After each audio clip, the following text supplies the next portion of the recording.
We're 7 movies down in the Jurassic Park franchise, and it has to beg the question, is this franchise dead, or are there still more stories to tell? Well, let's talk.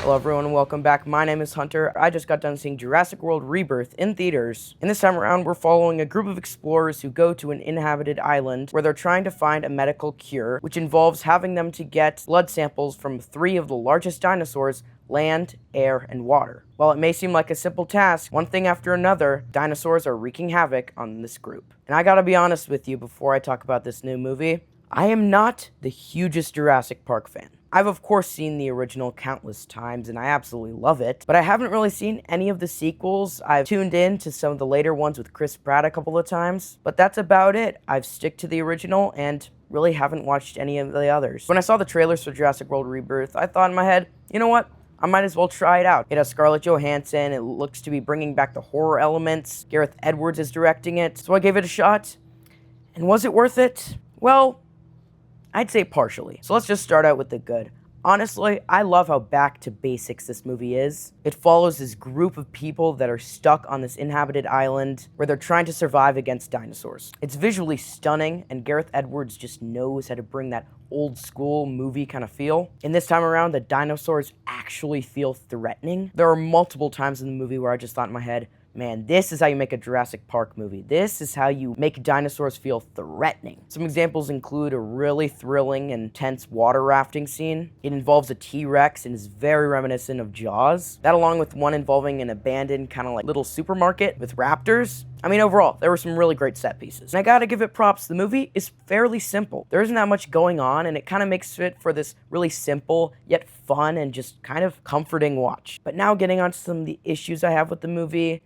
Alright, first off, I want to talk about the characters. So you heard me say Scarlett Johansson's in this movie, along with Mahershala Ali and Jonathan Bailey. A pretty stacked cast if you ask me, and I was excited to see what they could do with the characters. But sadly, I feel like the characters are just really underused and kind of boring. You can definitely tell they just put Scarlett Johansson in this movie to just slap her on a poster for some good marketing and a real audience is in, and her character isn't really explored throughout the movie. Same goes with Mahershala Ali. I mean, he was a little fun in the movie. He had some good jokes in here and there, but wasn't really that great. The surprising one was actually Jonathan Bailey. I feel like he had some good moments in the movie. He was funny, charismatic, and had some pretty good speeches. Another gripe I have with the movie is that there's a pretty unnecessary subplot involving a family that's also stranded on the island. I don't know why they felt like they needed to include that family. It felt very weird and random. Every time we cut to their kind of subplot, I didn't feel that excited to see what was happening. Now, don't get me wrong, the dinosaurs in the movie do look really awesome. The CGI is pretty flawless. But leading up to the movie, I was really intrigued to see what they would do with the D-Rex,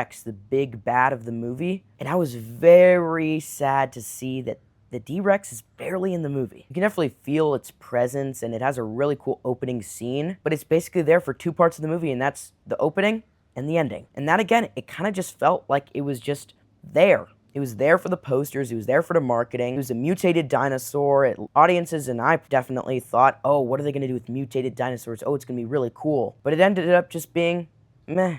And I feel like that's the biggest problem with this movie, is that it just plays it way too safe and is kind of just generic. And if I'm going to be honest, I think the T-Rex is the real standout dinosaur of the movie. As someone who's not a huge fan of the Jurassic Park franchise, I still had a pretty good time with this movie, so I'm going to give Jurassic World Rebirth 3 stars. I think the general audience is going to have a really fun time with this movie, but others who are expecting such a grand and bigger return to the Jurassic Park franchise are probably going to be disappointed. That is all I have to say about Jurassic World Rebirth. I hope you enjoyed it too. Make sure to follow me on Twitter @HuntTalksMovies or on Letterboxd @HunterTalksMovies, and I'll see you next time.